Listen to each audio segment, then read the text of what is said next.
YouTube channel එකට සාදරයෙන් පිළිගන්නවා. ඉතින් අද මම හදන්න යන්නේ මැජික් රොටි එකක්. ඉතින් මේක ලොකු පොඩි ඕනම කෙනෙක්ට ඕනම වෙලාවක හදාගෙන කන්න පුළුවන් විදිහේ රොටි එකක්. ඉතින් මේකේ ප්‍රධානම ද්‍රව්‍ය විදිහට අපි පාවිච්චි කරන්නේ සුදු කැකුළු හාල් සහ පරිප්පු. ඉතින් මේ දෙකම කලින් දවසේ රෑ පෙඟෙන්න දාලා ගන්නව නම් වඩාත් හොඳයි. එහෙම අපහසු කෙනෙක්ට ඉතින් රොටි එක හදන්න පැය 4කට 5කට කලින් හරි මේ විදිහට පෙඟෙන්න දාලා ඒක ගන්න පුළුවන්. ඉතින් කඩල පරිප්පු සහ වටාන කියන දෙකත් මේ විදිහට ගන්න පුළුවන් මේකට. මම නම් අරන් තියෙන්නේ රතු පරිප්පු. ඉතින් ඊට පස්සේ අපි බෙන්ඩජා එකක් අරගෙන ඒකට අපි කලින් දවසේ පෙඟෙන්න දාපු සුදු කැකුළු හාල්ුයි පරිප්පුයි දෙකම එකට දා ගන්නවා. ඊට පස්සේ අපි ඒකට එකතු කරගන්නවා අමු මිරිස්, සුදු ලුණු, බීලුණු. ඉතින් බීලුණු කැමති කෙනෙක්ට ඒක ගන්න පුළුවන්, නැත්නම් රතු ලුණු දාන්න පුළුවන්. ඊට පස්සේ යෝගට්. මම නම් යෝගට් එකක් පාවිච්චි කරේ. ඉතින් ඔයගොල්ලෝ කැමති නම් යෝගට් වෙනුවට මුදෝපු කිරි වෙනත් පාවිච්චි කරන්න පුළුවන්. ඊට පස්සේ චීනි, ලුණු, ගම්මිරිස්, මිරිස් කුඩු වගේම තව කැමති කෙනෙක්ට මේකට කරපිංචා වගේ එකතු කරගන්නත් පුළුවන්. ඊට පස්සේ අපි මේ දාපු අමුද්‍රව්‍ය ටික වැහෙන ප්‍රමාණයකම් ඒකට පොල් කිරි එකතු කරගන්න ඕනේ. ඊට පස්සේ අපි ඒක බ්ලෙන්ඩ් කරලා මේ වගේ මිශ්‍රණයක් හදා ගන්න ඕනේ.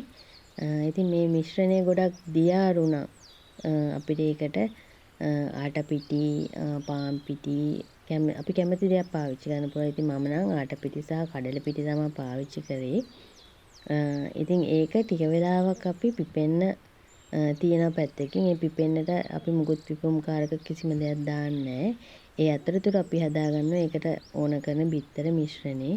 ඉතින් මම මේ විදිහට ඒකට ගත්තේ නම් බීලුණු විතරයි. ඉතින් ඔයගලන්ට බීලුණු, රතු ලුණු, අමු මිරිස්, කොච්චි ඔයාලා කැමති දෙයක් මේකට පාවිච්චි කරන්න පුළුවන්. කරපිංචා වගේ දේවලුත්. ඉතින් ඒකට මම එකතු කරගන්නවා ගම්මිරිස්, මිරිස් කුඩු, කෑලි මිරිස් සහ ලුණු.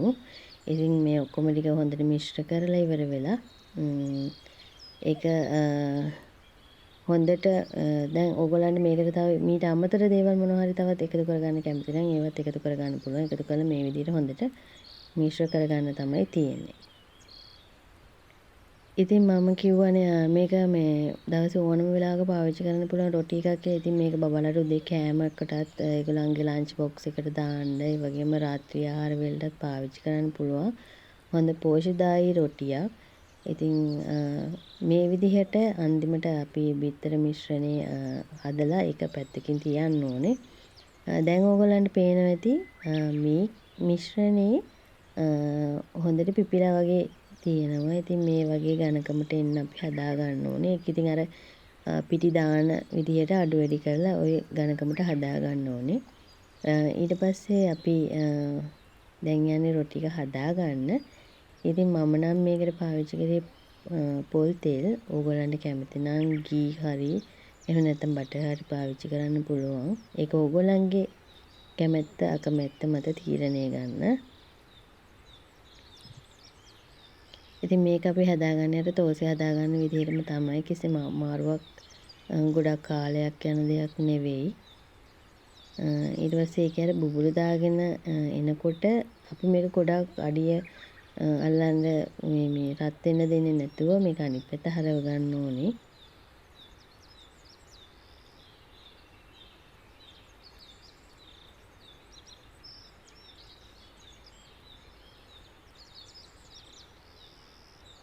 ඊට පස්සේ මේක දැන් අනිත් පැත්ත හරව ගත්තට පස්සේ තමයි අපි අර හදාගත්ත බිත්තර මිශ්‍රණය මේකේ හොඳට තවර ගන්න ඕනේ. ඒක අපි රොටිය පුරාවටම දා ගන්න ඕනේ.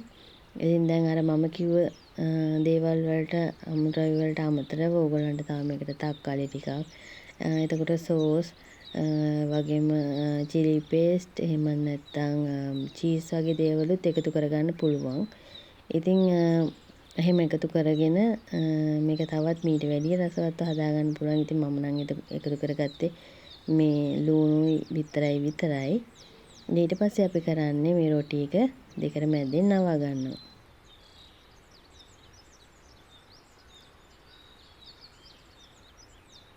ඉතින් රොටි මේ විදිහට දෙකට නවා ගත්තට පස්සේ අපිට පුළුවන් ඒකට ඒක උඩ ආලේප කරන්න බටර් ගන්න. එහෙම නැත්නම් කැමති අයට ඒ වෙනුවට ගී පාවිච්චි කරන්නත් පුළුවන්. ඒක ඉතින් මෙහෙම බටර් ගාන එකෙන් ඒකේ හොඳ සොෆ්ට් ගතියක් වගේම අමුතුම රසක් එකතු වෙනවා ඒකට.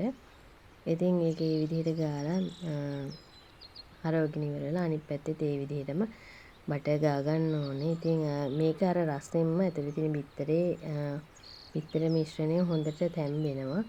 ඉතින් මේක ඔයාලා කැමති විදිහකට බබාලට ලොකු පොඩි ඕනම කෙනෙක්ට පාවිච්චි කරන්න පුළුවන්. ඉතින් මේක තමයි මගේ මැජික් රොටි එක. ඉතින් ඔයගොල්ලෝ හදලා කාලා බලලා මටත් කමෙන්ට් කරන්න. ඉතින් මගේ channel එක subscribe කරලා නැති කවුරු හරි ඉන්නවනම් subscribe කරන්න. Thank you for watching. Bye bye.